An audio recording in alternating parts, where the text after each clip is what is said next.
mayambo ahanba maktada Manipuri wari yumjauna mayambo amaka hana taram noksari ngasisu mayam gidamakta ni hadana full horror story ama pudunu laksari wari asili thoksarapa matamda soikiba langkiba kaya yaurabasu mayamna puksel sauna ngapiu aduga amana wari asi hingliba natraga laikhidraba kanagumba mataga mari lainana ijabori nasadi bahapna mapung phana sagasaduna ijaba wari amakakni Pare mayam adudi wari asi hongna batawjarak lagi ngasigi wari asigi mami tingkhet laikhet numidang wairamgi matamni Suras amadi Raghu makhoi ani si laikai gi jwar sanaphamda admaksa siaidana ani siainai Surasna itaw Raghuna itaw Suras amta tholo ne nangbo Raghu tholai aduga Surasta itaw kaidawragi he kaidawragi kaina mo hangzilai ai gi duty matam yoreni nangbo duty ho angai khongai ko ai pesa kita lokthoraki lokthoro asi hairaga Raghu pesa khara lokthokpa mahaksu sangkhre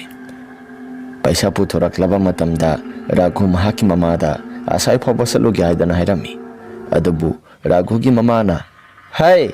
ngoksim phajina dana tawganu ko nang jaja yamna pautai as ima tariba mayam singado masin thiba ngaktani imana siran turan mayam ama tasilaga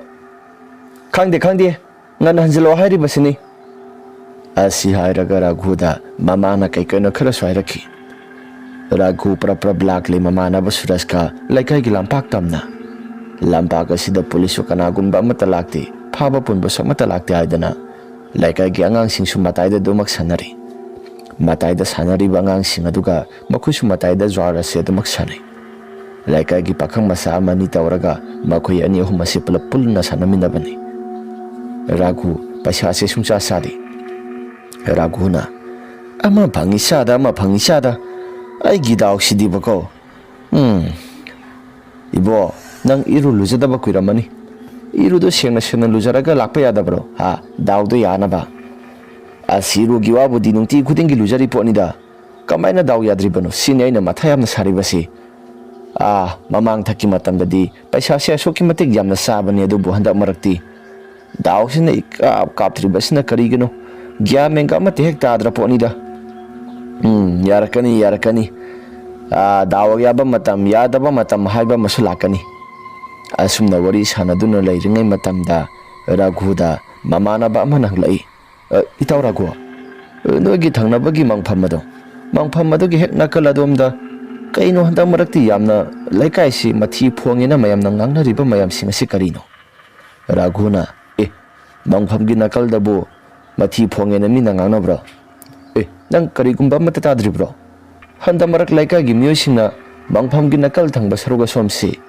numidangi matamda satpada khara khoktak sai haidana hainaribani aduna khoidi nungti khudingi dum Suras kanabani phawra ga sapaduda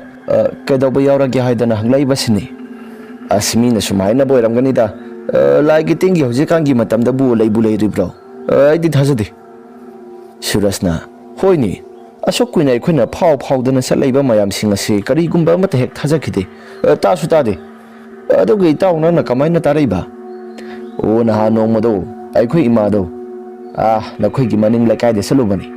halakpa matamda imado masase khara khajiksu nungaiti hai mangpham gi nakal thangba sarogodom da wapal pareng ama pung oi kai boi tawba amasu hawidana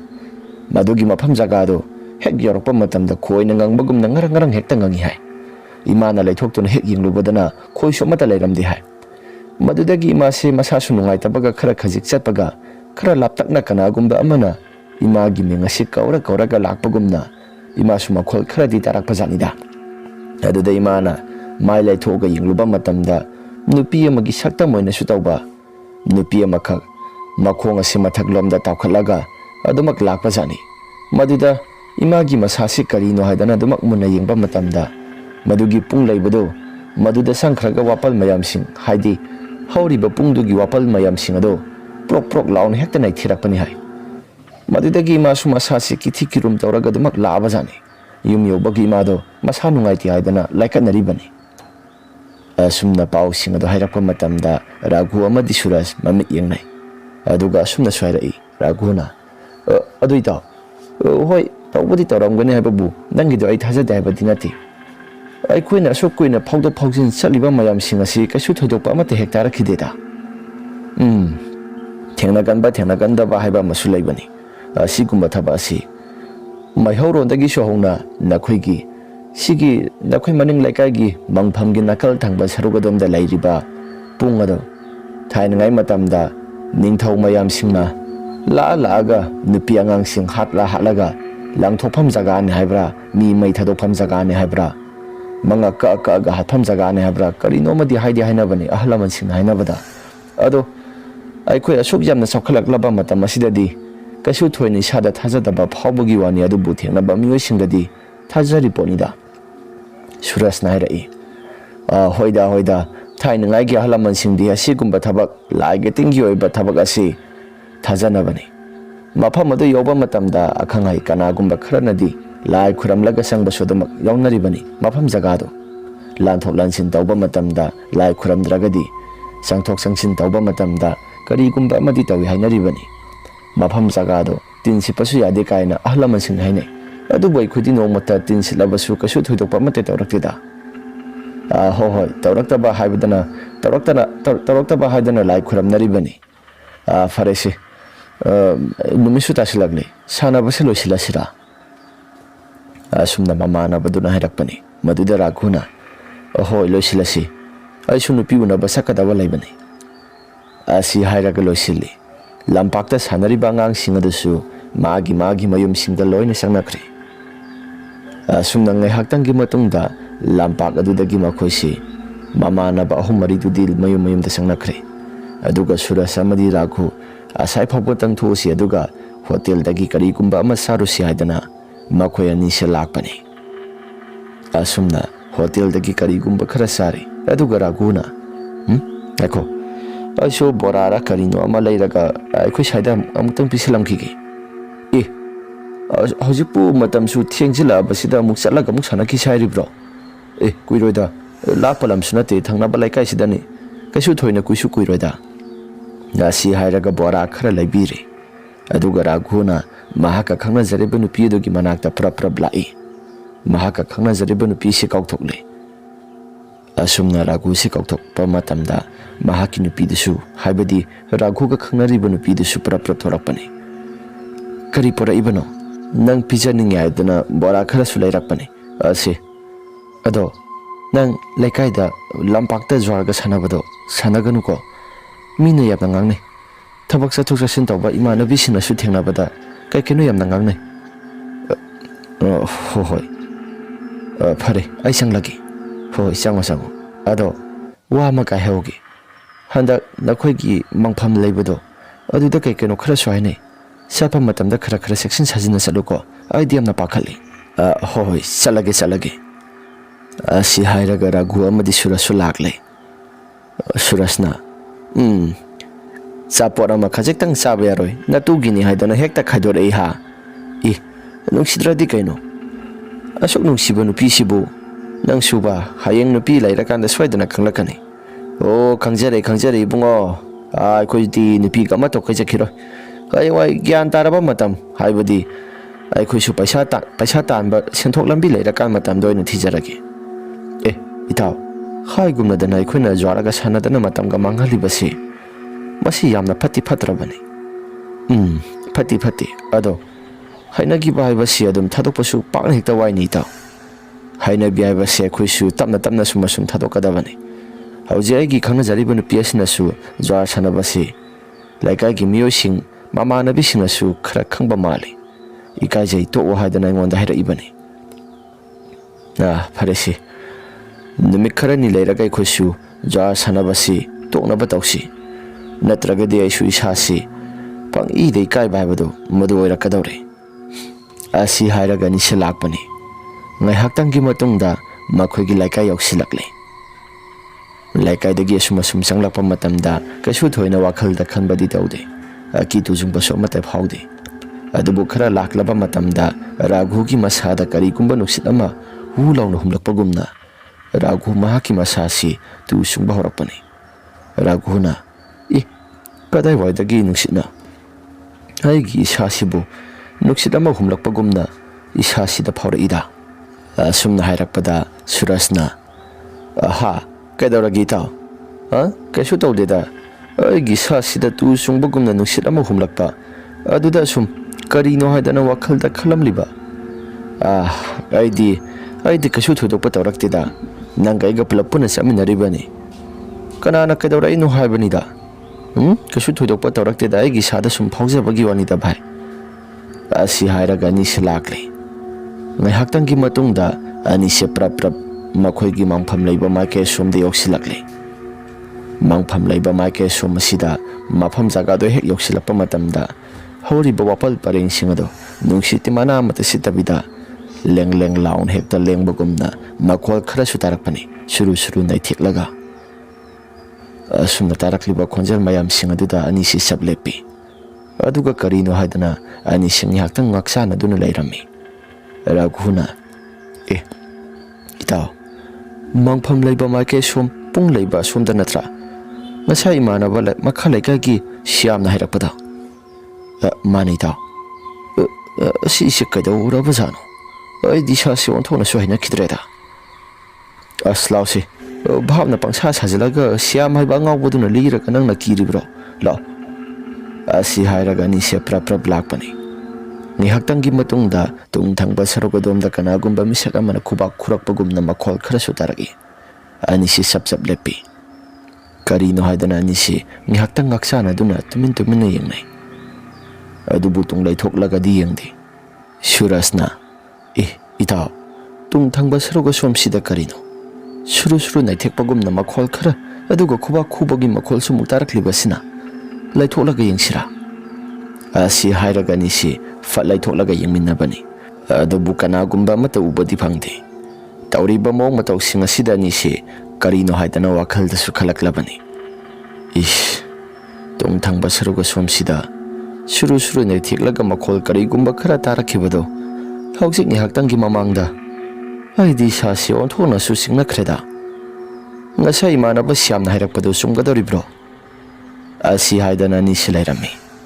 Ngaihaktangi matungda makhoina hainariba pumnamak ado thajaba yaba nate haidana anise amuk lakle asumna mamang khara sakhalaba matamda makhoigi lairiba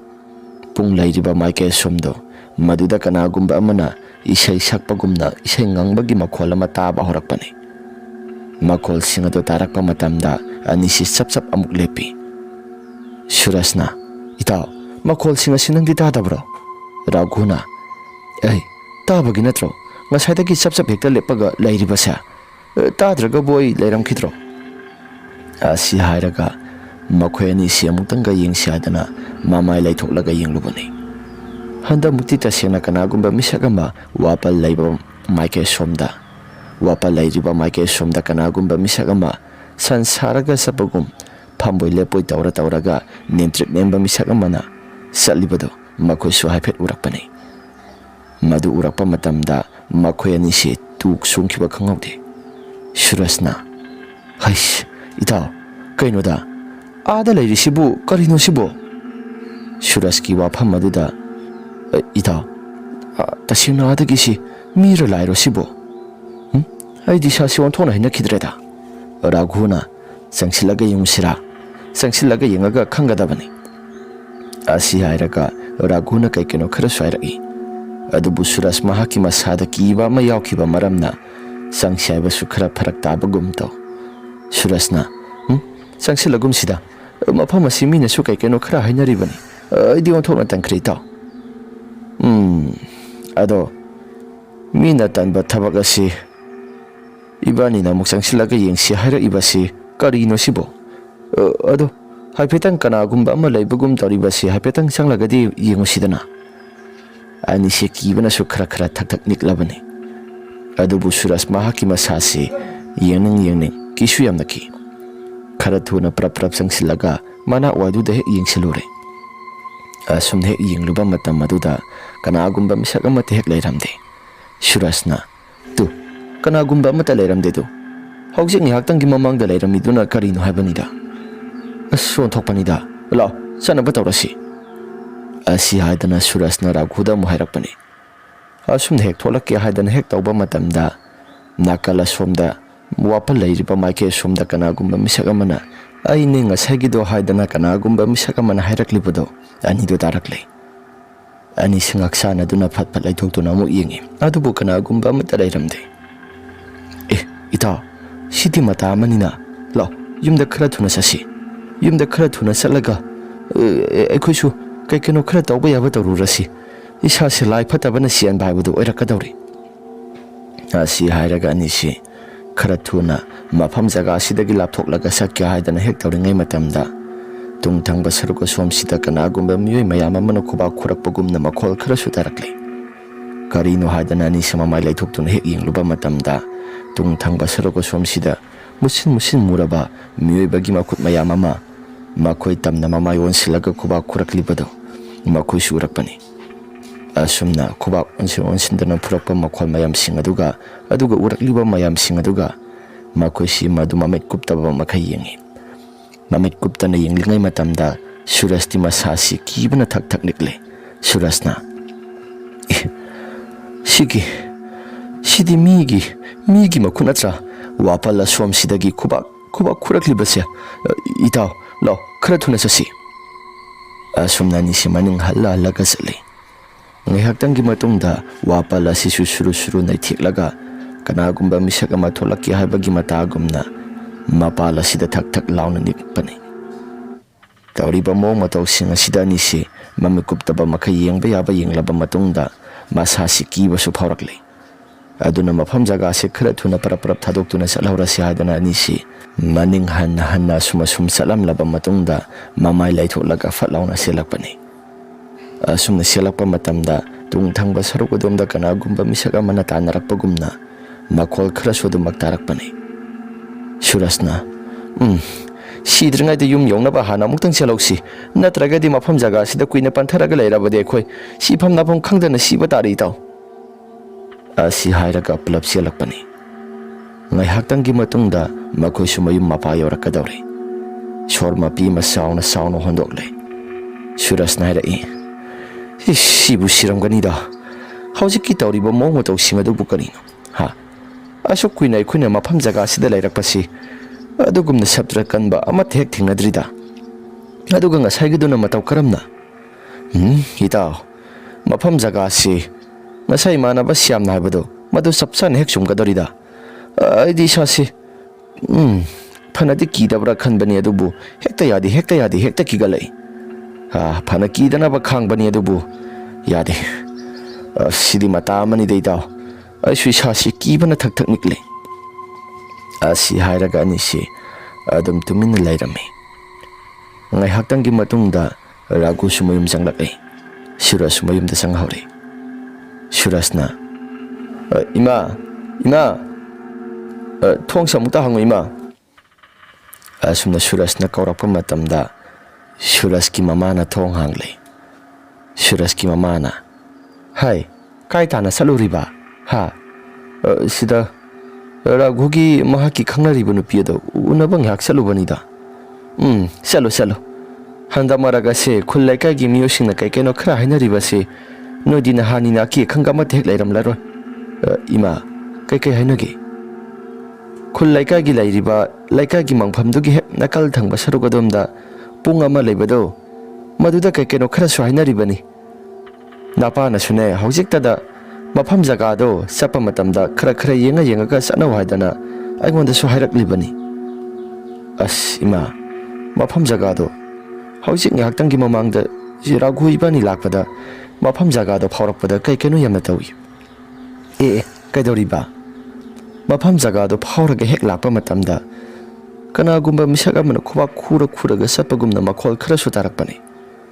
tarakani farabasu fatrabasu napa ase maibani ko maiba sabani aduna nangna karigumba masigi ba mafam jaga se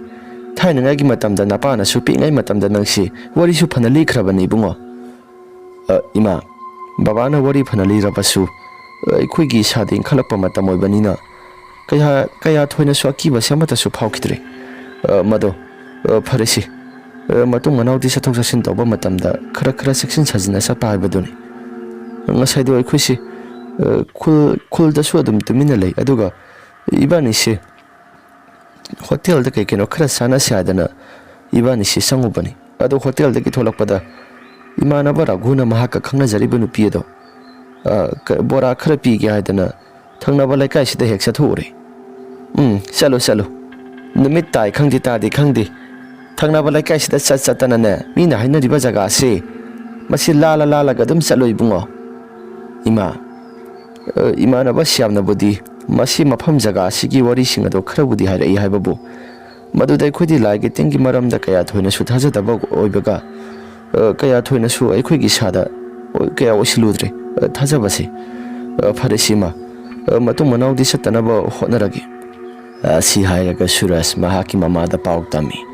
Aduga Somdana Raku Mahaki Mamada Ima Nasagi Todok Singado, I Karino Habagiam Gamatadi Toiba Todok Singado Nahamakidika to Namata Tenada Banedu Adubunga Sigin Mitumadi I Hypam Kandima Toriba Mayampum Namaksinado Karino Haba I Ishasi Ishana Sugiam Gamata Tazada the Matumanau de Swasigumbatavasi Tenadana Bawakal de Sukanzagi Hai Madugi Mapamzagado, Lapam Kali Hanadana Tainagi Halamasina Swahina Ribani Adudana Kunelam Hintu Hindana Sanguribato Karigino Habanida Ima Tasing Badima Pamzagado Ashu Lapam Timpam Kala Basikaya to Namata Hazadabani Mapamzagado Power issue I got Kanazaribunu Pieduda Bora Karapi Gadanasi Bora Karalaga Pirubanida Halakpa Matamasi the Hector Kakeno Kratarai Namana Basiam Herakli Bado Maduyam Sumnabani Hausikangi Matam the Tinkela keep a sick a shoot when Amatakana Davani Bungo Tainagi Matam do Tainagi Matam Gishu Karat Hazadaba Tawasi Patavani Taza Sur Tazagadabani Aduga Hinjana Tazabasi Supati Parima Isu Kongusam Toklagima Asi Hairagara Gudu Mahaki Sumang Matolda Makong Makusam Tokna Bahadana Ragu Sudumak Tokri Ragugi Mamana Aigi Sasi Karamna Toklagaba Handa Marakti Asomgi Mangpamayagi Pung Ladiba Mike Sum the Sukai Keno Kraswahina Ribani Mapam Zagasi Powerga Satanaba Amutang Yamnakan Hydraga Diarudauri In Kalapa Matangin Hawi Banina Satning Balanging Bakoning by Basima Sanatabani Adubu Midi Kashuto in a Patavadi with the Vania Quigilam Damasi Adubu Mapam Zagasi Tiny Day Sukai Keno Kraswahina Paga Isasi Kadum da Muktoka Doriba Kaluba de Sasi on Tona Swakreda Asi Hairagara Kuki Mamado Yamna Wana Ledame Ragu Konkusam Toklinga Matamda Kontong Tanga Sarugadom da Kanagumba Misagama Ragu Tamna Muna Lapagumna Ragu Mahakima Sada Paropani Raguna Kontonga Sida Gisada Yang Lapagumna Kanagumba Manap Kanagumba Mana Yang Lapagumna Gisada Parakli Basinakari Amta Diyangi Asi Hairaga Kontong Tamna Raguna Yangi Raguna Hek Yangba Matamda Kanagumba Mata Dileramde Ragu Mahakima Sasi Wakano Ramgani Hairaga Amukhanjane Wakano Rambatare Fare Konkura se Karatuna Samlaga Shu Yumda Karatuna Praprap Sansilaki Sumna Konkura se Praprap Sambalo Silaba Matunda Ragu Mahaki Kada Praprap Sangadan Hector Pamatamni Makwigi Lairiba Sumang Matol Tangba Sarugadomda Kanagumba Misagamana Ragu Hairaga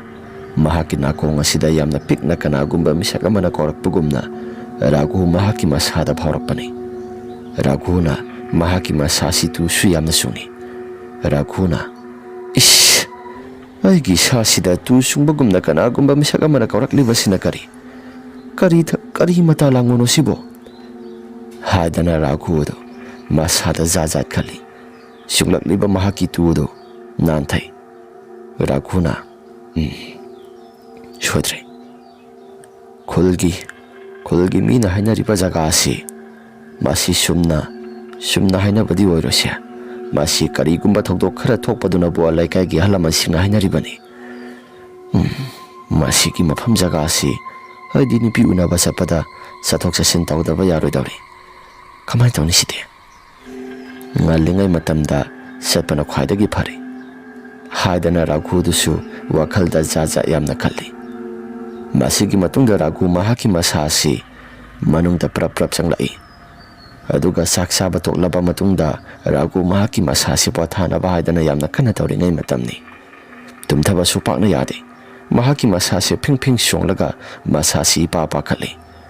ꯔꯥꯘꯨꯅ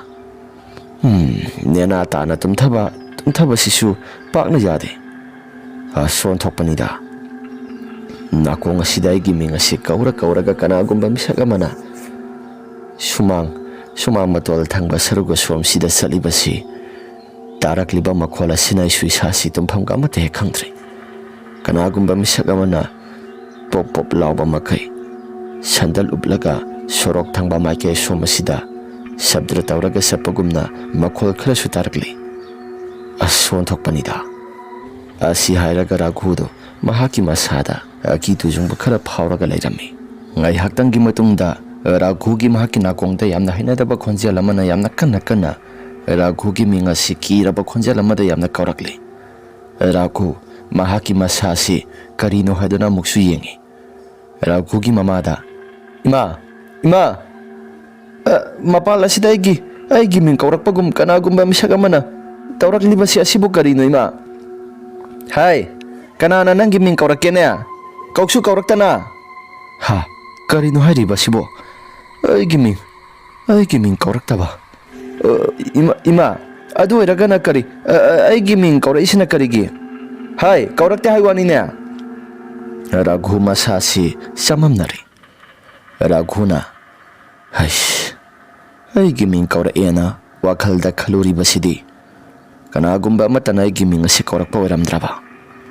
ꯑꯗꯨꯒ ꯃꯇꯧ ꯀꯔꯝꯅ ꯑꯩꯒꯤ ꯏꯁꯥꯁꯤ ꯑꯣꯟꯊꯣꯛꯄꯅꯤꯗ ꯑꯩꯅ ꯊꯦꯡꯅꯔꯛꯈꯤꯕ ꯃꯌꯥꯝꯁꯤꯡ ꯑꯗꯨꯅ ꯃꯔꯝ ꯑꯣꯏꯗꯨꯅ ꯑꯩꯉꯣꯟꯗ ꯊꯦꯡꯅꯔꯤꯕ ꯃꯌꯥꯝꯁꯤꯡ ꯑꯁꯤ ꯃꯁꯤꯅ ꯑꯣꯏꯒꯗ꯭ꯔꯥ ꯑꯣꯟꯊꯣꯛꯄꯅꯤꯗ ꯑꯁꯤ ꯍꯥꯏꯔꯒ ꯔꯥꯘꯨꯗꯨ ꯑꯗꯨꯝ ꯀꯤꯅ ꯂꯩꯔꯝꯃꯤ ꯉꯥꯏꯍꯥꯛꯇꯪꯒꯤ ꯃꯇꯨꯡꯗ ꯔꯥꯘꯨ ꯃꯍꯥꯛꯀꯤ ꯃꯁꯥ ꯑꯁꯤ ꯑꯗꯨꯃꯛ ꯄꯣꯊꯥꯈ꯭ꯔꯦ ꯅꯣꯡꯉꯥꯜꯂꯛꯂꯕ ꯃꯇꯝꯗ ꯉꯔꯥꯡ ꯊꯣꯛꯈꯤꯕ ꯋꯥꯔꯤ ꯃꯌꯥꯝꯁꯤꯡ ꯑꯗꯨ ꯂꯣꯏꯅ ꯇꯝꯃꯤ ꯃꯗꯨꯗ ꯔꯥꯘꯨꯅ ꯍꯥꯏꯔꯛꯏ ꯏꯇꯥꯎ ꯇꯁꯦꯡꯅ ꯑꯩꯗꯤ ꯉꯔꯥꯡ ꯑꯁꯤ ꯌꯥꯝꯅ ꯀꯤꯖꯔꯕꯅꯤ ꯏꯃꯥꯅꯁꯨ ꯀꯔꯤꯒꯨꯝꯕ ꯑꯃꯠꯇ ꯇꯥꯗꯦ ꯍꯥꯏ ꯑꯗꯨꯒ ꯇꯥꯔꯛꯂꯤꯕ ꯃꯌꯥꯝ ꯄꯨꯝꯅꯃꯛꯁꯤꯡ ꯑꯗꯨꯅ ꯀꯔꯤꯅꯣ ꯑꯩ ꯏꯁꯥꯁꯤ ꯍꯥꯏꯐꯝ ꯇꯧꯐꯝꯒ ꯑꯃꯠꯇ ꯈꯪꯗ꯭ꯔꯦ ꯚꯥꯏ ꯁꯨꯔꯖꯅ ꯉꯥꯏꯈꯣ ꯑꯩꯈꯣꯏꯅ ꯉꯔꯥꯡ ꯀꯩꯅꯣ ꯈꯔ ꯎꯔꯛꯄ ꯑꯃꯁꯨꯡ ꯇꯥꯔꯛꯄ ꯃꯌꯥꯝ ꯄꯨꯝꯅꯃꯛꯁꯤꯡ ꯑꯗꯣ ꯃꯗꯨꯗꯒꯤ ꯅꯪꯒꯤ ꯅꯁꯥꯗ ꯂꯥꯏ ꯇꯤꯟꯒꯤ ꯃꯌꯥꯝ ꯑꯃ ꯏꯟꯅꯔꯛꯇꯅ ꯀꯩꯒꯨꯝꯕ ꯈꯔ ꯇꯧꯔꯤꯕ꯭ꯔꯥ ꯑꯩꯁꯨ ꯋꯥꯈꯜꯗ ꯑꯗꯨꯝꯅ ꯈꯜꯂꯤ ꯑꯗꯣ ꯇꯧꯔꯛꯂꯤꯕ ꯃꯌꯥꯝ ꯄꯨꯝꯅꯃꯛꯁꯤꯡ ꯑꯁꯤꯗꯤ ꯇꯁꯦꯡꯅ ꯍꯥꯏꯔꯕꯗ ꯑꯩꯁꯨ ꯏꯁꯥꯗ ꯀꯩꯁꯨ ꯑꯀꯤꯕ ꯑꯃꯠꯇ ꯌꯥꯎꯗꯅ ꯌꯥꯎꯅ ꯌꯦꯡꯈꯤꯕꯅꯤ ꯑꯗꯣ ꯑꯃꯨꯛꯀ ꯌꯦꯡꯁꯤ ꯍꯥꯏꯕ꯭ꯔꯣ ꯑꯁꯨꯝꯅ ꯍꯥꯏꯔꯛꯏ ꯃꯗꯨꯗ ꯁꯨꯔꯖꯅ ꯉꯥꯏꯈꯣꯗ ꯌꯦꯡꯕ ꯇꯥꯔꯕꯁꯨ ꯐꯖꯅ ꯑꯃꯨꯛꯇꯪ ꯈꯟꯗꯣꯛꯂꯒ ꯌꯦꯡꯁꯤ ꯋꯥꯈꯜ ꯈꯜꯂꯒ ꯑꯃꯨꯛꯇꯪ ꯌꯦꯡꯁꯤ ꯅꯠꯇ꯭ꯔꯒꯗꯤ ꯑꯃꯨꯛ ꯀꯩꯅꯣ ꯈꯔ ꯑꯃꯨꯛ ꯇꯧꯔꯛꯇꯅꯀꯣ ꯑꯁꯤ ꯍꯥꯏꯔꯒ ꯃꯕꯥꯅꯤꯁꯤ ꯋꯥꯈꯜ ꯈꯜꯂꯒ ꯑꯗꯨꯃꯛ ꯂꯩꯔꯝꯃꯤ ꯔꯥꯘꯨꯅ ꯑꯗꯣ ꯅꯣꯏ ꯕꯕꯥꯗꯤ ꯀꯩꯅꯣꯅꯦ ꯍꯥꯏꯕꯗꯥꯏꯅꯦ ꯃꯥꯏꯕꯁꯨ ꯑꯣꯏ ꯍꯥꯏꯕꯗꯥꯏꯅꯦ ꯀꯩꯅꯣ ꯈꯔ ꯌꯦꯡꯕꯅꯗꯤ ꯐꯕꯅꯤꯗ ꯌꯦꯡꯕꯨꯗꯤ ꯌꯦꯡꯕ ꯌꯥꯕꯅꯤ ꯑꯗꯨꯗ ꯈꯪꯗ꯭ꯔꯦ ꯕꯕꯥꯁꯨ ꯑꯁꯤꯒꯤ ꯋꯥꯔꯤꯁꯤꯡ ꯑꯁꯤ ꯍꯦꯛ ꯇꯝꯁꯤꯜꯂꯨꯔꯕꯗꯤ ꯃꯁꯥꯁꯤ ꯃꯩ ꯍꯧꯕ ꯃꯈꯩ ꯁꯥꯎꯔꯛꯀꯗ꯭ꯔꯥ ꯍꯥꯏꯔꯒ ꯋꯥꯈꯜꯗꯁꯨ ꯈꯟꯖꯥꯟꯅꯔꯤꯕꯅꯤ ꯉꯥꯏꯈꯣꯗ ꯃꯩ ꯍꯧꯕ ꯁꯥꯎꯗꯕ ꯃꯗꯨ ꯂꯥꯏꯔꯤ ꯀꯅꯥꯅ ꯈꯪꯕ ꯃꯐꯝ ꯖꯒꯥꯁꯤ ꯕꯕꯥꯅ ꯆꯪꯉꯨꯅꯨ ꯑꯗꯨꯒ ꯆꯪꯕ ꯌꯥꯅꯕ ꯂꯥꯏꯁꯣꯟ ꯇꯤꯟꯁꯣꯟ ꯀꯩꯅꯣ ꯈꯔ ꯍꯥꯏꯕꯗꯤ ꯃꯟꯇ꯭ꯔ ꯀꯩꯅꯣ ꯈꯔ ꯄꯤꯒꯦ ꯍꯥꯏꯗꯅ ꯕꯕꯥꯅ ꯑꯃꯨꯛ ꯍꯥꯏꯔꯛꯂꯕꯗꯤ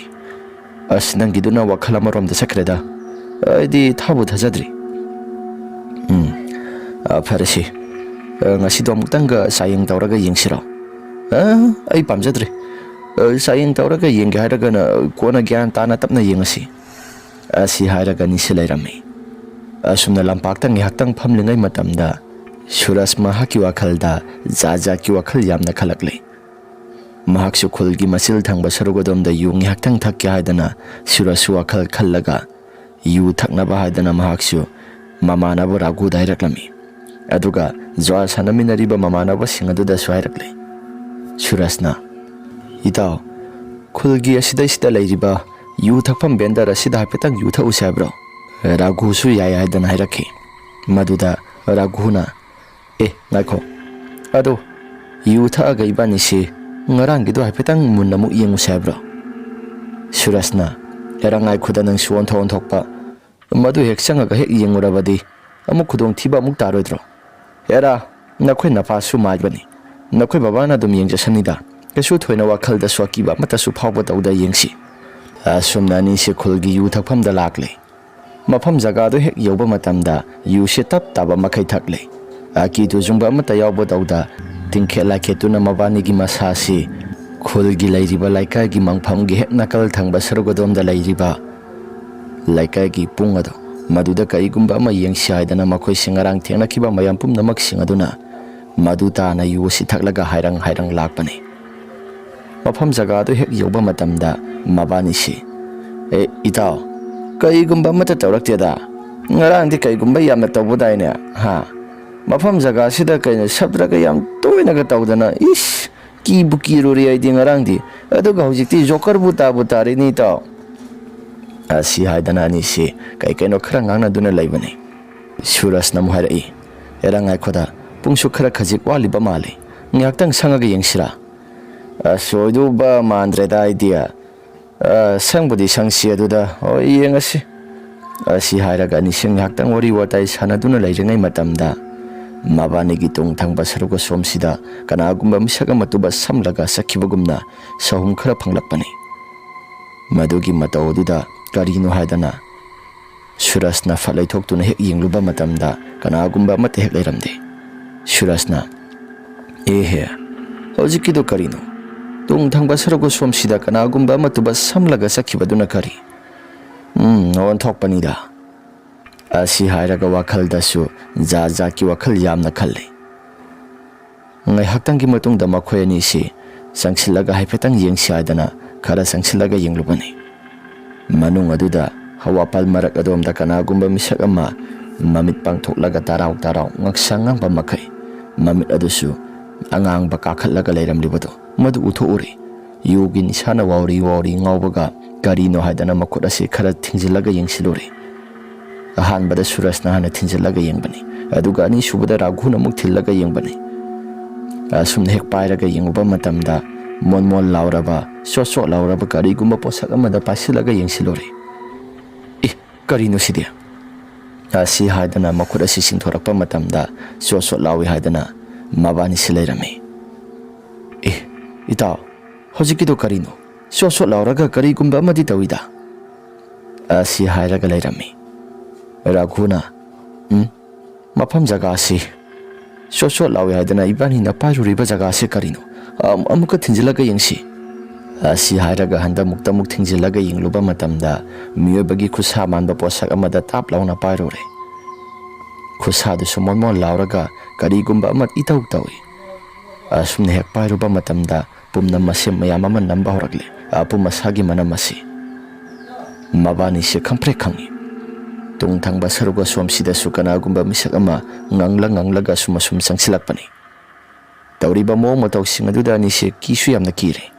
Tung laithoklaga muktang yengsi haidana laithoklaga yengluba matamda kanagumba misak ama makhoi gi tung thangba saruga domda muksup muba makai sap tinglaga lepaga lairambado madu uthori. Madu urakpa matamda ni si yamna kan hekta lawi. Asumna ni si prap selai. Makhoi gi tung thangba saruga somsida sukanagumba misak amana tanaba sunglep tawda adumak tanarakpani.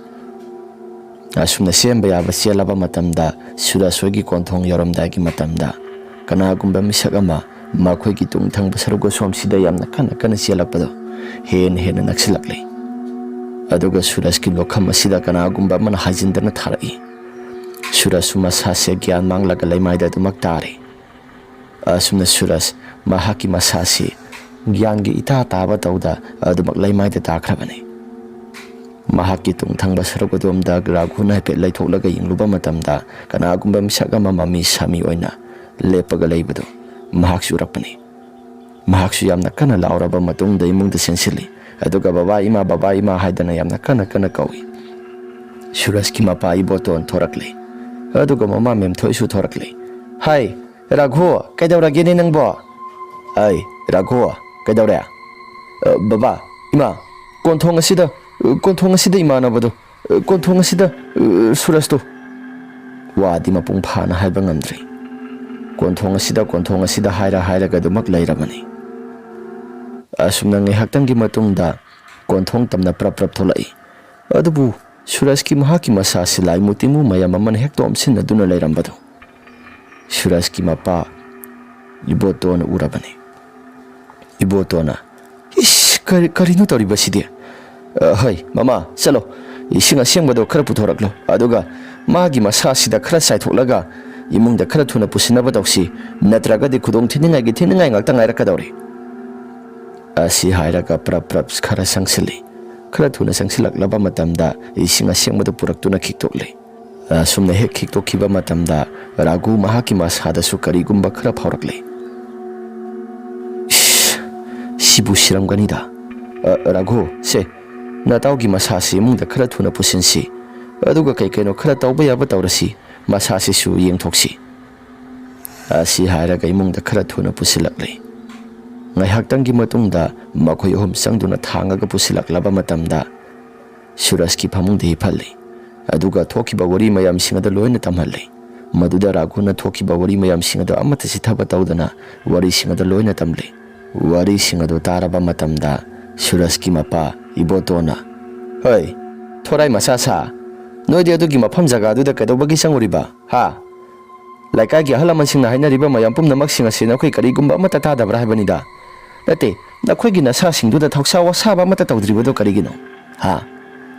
ꯕꯕꯥ, ꯑꯩꯈꯣꯏꯁꯨ ꯖꯥꯠꯀꯤ ꯋꯥꯈꯜ ꯀꯩꯁꯨ ꯊꯣꯏꯅ ꯑꯃꯠꯇ ꯈꯟꯕ ꯇꯧꯗ ꯍꯧꯖꯤꯛꯀꯥꯟꯒꯤ ꯃꯇꯝꯗꯤ ꯆꯥꯎꯈꯠꯂꯦ ꯍꯥꯏꯗꯅ ꯋꯥꯈꯜꯗꯁꯨ ꯈꯔ ꯆꯥꯎꯊꯣꯛꯆꯔꯨꯔꯦ꯫ ꯍꯩ, ꯃꯐꯝ ꯖꯒꯥꯗꯣ ꯊꯥꯏꯅꯉꯩ ꯃꯇꯝꯗꯒꯤ ꯍꯧꯅ ꯅꯤꯡꯊꯧ ꯄꯥꯜꯂꯤꯉꯩ ꯃꯇꯝꯗ ꯃꯤ ꯍꯥꯠꯐꯝ ꯖꯒꯥꯅꯤ꯫ ꯅꯈꯣꯏ ꯁꯤꯅ ꯍꯜꯂꯛꯇ꯭ꯔꯤꯕꯁꯦ ꯅꯔꯥꯏꯕꯛꯇꯣ ꯌꯥꯝꯅ ꯐꯔꯕꯅꯤ꯫ ꯍꯟꯗꯛ ꯑꯁꯤ ꯄꯨꯔꯅꯤꯃꯥ ꯃꯌꯥ ꯅꯛꯁꯤꯜꯂꯛꯄꯒꯤ ꯂꯥꯏ ꯃꯊꯤ ꯐꯣꯡꯕ ꯃꯇꯝꯅꯤ꯫ ꯈꯨꯜ ꯂꯩꯀꯥꯏꯒꯤ ꯃꯤꯑꯣꯏꯁꯤꯡꯅ ꯍꯥꯏꯅꯔꯕꯗꯤ ꯅꯈꯣꯏꯁꯨ ꯇꯨꯃꯤꯟꯅ ꯀꯣꯛꯇꯣꯛꯄ ꯌꯥꯗꯕ꯭ꯔꯣ? ꯍꯥ? ꯆꯠꯇ꯭ꯔꯁꯨ ꯀꯣꯛꯇꯣꯛꯄ ꯌꯥꯗꯕ꯭ꯔꯣ? ꯏꯕꯣ, ꯅꯣꯏ ꯁꯤꯃ ꯑꯍꯜ ꯂꯃꯟꯅ ꯍꯥꯏꯕ ꯋꯥꯗ ꯅꯈꯣꯏꯁꯤ ꯀꯛꯊꯠꯄ ꯑꯣꯏꯅ ꯍꯦꯛꯇ ꯇꯧꯔꯗꯅ꯫ ꯑꯁꯤ ꯍꯥꯏꯔꯒ ꯔꯥꯘꯨꯗꯣ ꯃꯍꯥꯛꯁꯨ ꯃꯁꯥꯁꯤ ꯑꯗꯨꯝ ꯇꯨꯃꯤꯟꯅ ꯂꯩꯈ꯭ꯔꯦ꯫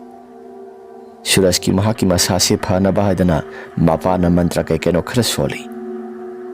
ꯑꯁꯨꯝꯅ ꯃꯟꯇ꯭ꯔ ꯁꯣꯟꯅ ꯂꯩꯔꯤꯉꯩ ꯃꯇꯝꯗ ꯁꯨꯔꯖ ꯃꯍꯥꯛꯀꯤ ꯃꯁꯥꯁꯤ ꯂꯥꯎ ꯈꯣꯡꯗꯨꯅ ꯇꯧꯔꯒ ꯆꯦꯟꯒꯦ ꯍꯥꯏꯗꯅ ꯇꯧꯔꯛꯄꯅꯤ꯫ ꯃꯗꯨꯗ ꯇꯧꯔꯛꯂꯤꯕ ꯄꯨꯝꯅꯃꯛꯁꯤꯡ ꯑꯁꯤ ꯀꯔꯤꯅꯣ ꯍꯥꯏꯗꯅ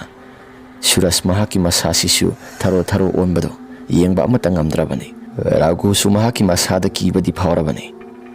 ꯑꯁꯨꯝꯅ ꯉꯥꯏꯍꯥꯛꯇꯪꯒꯤ ꯃꯇꯨꯡꯗ ꯔꯥꯘꯨ ꯃꯍꯥꯛꯀꯤ ꯃꯁꯥꯁꯤ ꯑꯃꯨꯛꯁꯨ ꯊꯛ ꯅꯤꯛꯂꯤ꯫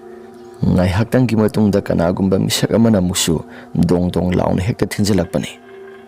ꯑꯁꯨꯝꯅ ꯀꯤꯔꯕ ꯁꯕꯗ꯭ꯔ ꯃꯌꯥꯝꯁꯤꯡ ꯑꯁꯤ ꯇꯧꯔꯛꯄ ꯃꯇꯝꯗ ꯁꯨꯔꯖꯀꯤ ꯃꯄꯥ ꯏꯕꯣꯇꯣꯅ ꯑꯣꯟꯊꯣꯛꯄꯅꯤꯗ꯫ ꯂꯥꯏꯁꯤ ꯇꯥꯏꯅꯕ ꯃꯇꯝꯗ ꯈꯔ ꯈꯖꯤꯛꯇꯤ ꯋꯥꯒꯗꯧꯔꯤ꯫ ꯐꯔꯦ, ꯁꯨꯔꯖ ꯑꯁꯤ ꯒ꯭ꯌꯥꯟ ꯇꯥꯗ꯭ꯔꯤ ꯐꯥꯎꯕꯗꯤ ꯅꯪꯁꯨ ꯆꯠꯈ꯭ꯔꯅꯨ ꯏꯕꯨꯡꯉꯣ꯫ ꯅꯪ ꯌꯨꯝꯗ ꯍꯟꯕ ꯃꯇꯝꯗ ꯈꯨꯗꯣꯡꯊꯤꯕ ꯈꯔꯁꯨ ꯊꯣꯛꯂꯒꯅꯤ꯫ ꯑꯗꯨꯅ ꯉꯁꯤꯒꯤ ꯅꯨꯃꯤꯠꯁꯤꯃꯗꯤ ꯅꯪ ꯃꯐꯝ ꯑꯁꯤꯗ ꯅꯪ ꯑꯍꯤꯡ ꯇꯨꯝꯂꯣ, ꯑꯗꯨꯒ ꯍꯌꯦꯡ ꯅꯣꯡꯉꯥꯜꯂꯒ ꯒ꯭ꯌꯥꯟ ꯇꯥꯅꯍꯜꯂꯣ꯫ ꯅꯠꯇ꯭ꯔꯒꯗꯤ ꯃꯐꯝ ꯖꯒꯥꯁꯤ ꯊꯥꯗꯣꯛꯇꯨꯅ ꯆꯠꯄ ꯃꯇꯝꯗ ꯅꯪ ꯈꯨꯗꯣꯡꯊꯤꯕ ꯃꯌꯥꯝ ꯑꯃ ꯊꯣꯛꯂꯛꯀꯗꯕ ꯃꯥꯜꯂꯤ꯫ ꯑꯁꯨꯝꯅ ꯔꯥꯘꯨꯗ ꯁꯨꯔꯖꯀꯤ ꯃꯄꯥꯅ ꯀꯩꯅꯣ ꯈꯔ ꯍꯥꯏꯔꯝꯃꯤ꯫ ꯉꯥꯏꯍꯥꯛꯇꯪꯒꯤ ꯃꯇꯨꯡꯗ ꯃꯟꯇ꯭ꯔ ꯀꯩꯅꯣ ꯈꯔ ꯁꯣꯜꯂꯕ ꯃꯇꯨꯡꯗ ꯁꯨꯔꯖꯁꯨ ꯃꯁꯥꯁꯤ ꯒ꯭ꯌꯥꯟ ꯇꯥꯔꯛꯂꯤ꯫ ꯊꯣꯛꯈꯤꯕ ꯋꯥꯔꯤ ꯄꯨꯝꯅꯃꯛꯁꯤꯡ ꯑꯁꯤ ꯃꯍꯥꯛꯁꯨ ꯂꯥꯜꯂꯦ ꯍꯥꯏꯗꯅ ꯃꯄꯥꯗ ꯍꯥꯏꯖꯔꯝꯃꯤ꯫ ꯑꯁꯨꯝꯅ ꯏꯕꯣꯇꯣꯅ ꯃꯟꯇ꯭ꯔ ꯀꯩꯅꯣ ꯈꯔ ꯁꯣꯜꯂꯕ ꯃꯇꯨꯡꯗ ꯇꯧꯔꯛꯂꯤꯕ ꯄꯨꯝꯅꯃꯛꯁꯤꯡ ꯑꯁꯤ ꯂꯣꯏꯅ ꯍꯦꯛꯇ ꯐꯈꯤꯔꯝꯃꯤ꯫ ꯅꯨꯃꯤꯠꯇꯨꯒꯤ ꯑꯣꯏꯅ ꯈꯨꯜ ꯂꯩꯀꯥꯏꯒꯤ ꯃꯤꯑꯣꯏꯁꯤꯡꯅ ꯅꯣꯡꯃ ꯀꯥꯡꯗꯅ ꯑꯀꯤ ꯑꯈꯪ ꯃꯌꯥꯝ ꯑꯁꯤ ꯊꯦꯡꯅꯕ ꯍꯧꯔꯛꯂꯕꯗ ꯏꯕꯣꯇꯣꯟꯗ ꯂꯥꯏ ꯑꯁꯤ ꯑꯃꯨꯛꯇꯪ ꯇꯥꯏꯅꯅꯕ ꯃꯌꯥꯝ ꯑꯁꯤꯅ ꯍꯥꯏꯔꯛꯄꯅꯤ꯫ ꯃꯗꯨꯗ ꯏꯕꯣꯇꯣꯟꯁꯨ ꯃꯥꯏꯕ ꯑꯣꯏꯔꯨꯕꯅꯤꯅ ꯈꯨꯜ ꯂꯩꯀꯥꯏꯁꯤꯒꯤ ꯐꯅꯕꯒꯤꯗꯃꯛꯇ ꯃꯍꯥꯛꯁꯨ ꯂꯥꯏꯁꯣꯟ ꯇꯤꯟꯁꯣꯟ ꯇꯧꯔꯒ ꯂꯥꯏꯊꯣꯛ ꯇꯤꯟꯊꯧ ꯐꯖꯅ ꯄꯥꯡꯊꯣꯛꯂꯕ ꯃꯇꯝꯗ ꯃꯍꯥꯛ ꯃꯊꯟꯇꯅ ꯇꯧꯕꯗꯣ ꯐꯕ ꯉꯝꯗ꯭ꯔꯦ ꯍꯥꯏꯗꯅ ꯈꯨꯜꯒꯤ ꯑꯇꯣꯞꯄ ꯃꯥꯏꯕ ꯑꯇꯩꯁꯨ ꯃꯌꯥꯝꯁꯤꯡ ꯑꯁꯤꯅ ꯍꯥꯏꯔꯨꯔꯕ ꯃꯇꯨꯡꯗ ꯐꯅꯕ ꯍꯥꯏꯗꯅ ꯐꯖꯅ ꯌꯦꯡꯊꯣꯛꯂꯤ꯫ ꯃꯗꯨꯒꯤ ꯃꯇꯨꯡꯗ ꯈꯨꯜꯒꯤ ꯂꯩꯔꯤꯕ ꯄꯨꯡ ꯑꯗꯣ ꯃꯗꯨꯗ ꯇꯧꯈꯥꯏꯔꯒ ꯐꯖꯅ ꯌꯦꯡꯂꯨꯕ ꯃꯇꯝꯗ ꯊꯥꯏꯅꯉꯩꯒꯤ ꯃꯇꯝꯗ ꯃꯤ ꯃꯀꯣꯛ ꯀꯛꯂꯒ ꯃꯐꯝ ꯖꯒꯥ ꯑꯁꯤꯗ ꯍꯨꯟꯗꯣꯛꯐꯝ ꯑꯣꯏꯔꯝꯕꯗꯣ ꯇꯁꯦꯡꯅ Miyobagi saruk matek-matek, miyobagi koki saruk matek-matek kaya marom ama haksangi saruk mayam amasu phangba horaklami. Masi pumnamaksin asi jaigi afazana tawraba matungda makha tana amuk hana tawrakhidre. Asumna khulaikai se hanagi matawgumna nungaina ingna singna leiri. Makhona yamna kina lanaramba mafam jaga pung leiriba jaga adomdasu kaisu thoidokpa amata tawda nungaina adumak laikre. Wari asi matang asida losinjare. Wari asi nungai birabadi like amadi subscribe share tawbiramu haiduna haijari. Phare mayam adudi ngasigi di matang asida losinjarage. Mathangi warida mo hana thengnarasi.